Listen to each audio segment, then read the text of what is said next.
Imagine you're walking through school carrying your books thinking about lunch, gym class, or that funny thing your friend said yesterday when suddenly someone shoves you, mocks you, blocks your path, or says something sharp enough to bruise your confidence. In that moment, your brain freezes, your stomach twists, and everything around you feels heavier than it did a second ago. Being bullied isn't just unpleasant, it's confusing, frightening, and deeply unfair. And that's why so many kids quietly ask themselves one powerful, important question: what is the right thing to do? First, let's be clear, being bullied is never your fault. Not if you're quiet, loud, tall, short, smart, silly, different, talented, awkward, confident, shy, or anything else. Bullying happens because someone chooses to misuse their power, social power, physical power, emotional power, not because you deserve it. Fair play, respect, and dignity don't break just because another person decides to behave cruelly.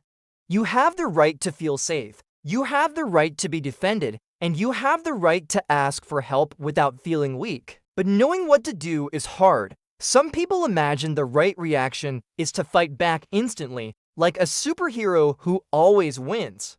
But real life isn't a movie. Bullying situations are messy and unpredictable. Striking back might make things worse or even get you into trouble. Staying silent can also make things continue. So the right choice often isn't about doing something dramatic, it's about choosing safety, strength, and support. One strong response is to walk away, not with shame or defeat, but with the understanding that refusing to engage is sometimes the smartest move. Bullies want reaction, fear, anger, frustration because it gives them power. Walking away protects you and denies them the response they're trying to provoke. But walking away doesn't mean ignoring the problem forever. Another powerful response is to speak up. Not by shouting insults back, but by telling someone you trust, an adult, a teacher, a counselor, a parent, a coach, or even a mature friend. Some kids worrying that telling is snitching, but in truth, reporting bullying is an act of courage. You're not getting someone in trouble, you're getting yourself protected.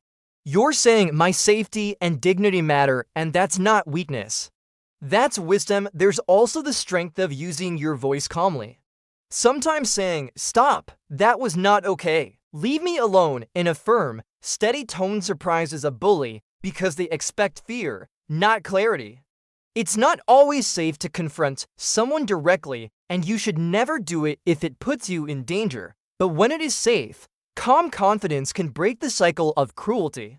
And then there is the quiet superpower called finding allies. Standing alone is exhausting. Standing with others is empowering. Friends who walk with you, classmates who refuse to laugh at a bully's joke, older students who step in, teachers who pay attention. These people create a safety net.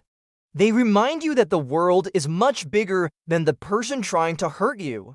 Bullies lose power when communities refuse to give them an audience, but sometimes bullying burrows deeper. Words echo in your mind, your self-esteem takes a hit, and you start wondering if you're somehow the problem. When this happens, one of the right things to do is to take care of your heart.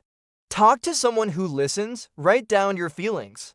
Remind yourself of what you're good at. Spend time doing things that make you feel strong and joyful. Bullies do not get to define your worth, not now, not ever. It's also important to remember that bullies often act out of their own pain, fear, insecurity, loneliness, or problems at home. Understanding this doesn't excuse their actions, but it reminds us why cruelty exists. Some bullies later grow into kinder people when someone finally helps them face what hurts inside. Again, this doesn't mean you must fix them. That's not your job. Your first responsibility is your safety.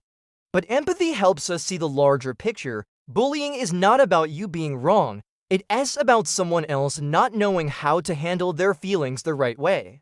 So what is the right thing to do when you are bullied? The right thing is whatever keeps you safe, protects your dignity, and gets you the support you need. Maybe it's walking away. Maybe it's speaking up. Maybe it's reporting the problem. Maybe it's leaning on friends.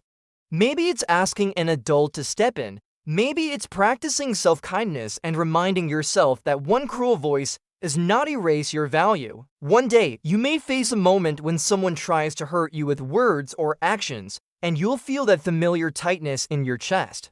When that moment comes, pause and think, I deserve safety, I deserve respect, I deserve help. Then choose the action that protects those truths. You don't have to be a hero fighting alone. You just need to remember that your well-being matters more than a bully's opinion. Because doing the right thing when you re-bullied isn't about being fearless, it's about refusing to let someone else shrink your light. You are worthy of kindness, protection, and respect, and no bully gets to decide otherwise.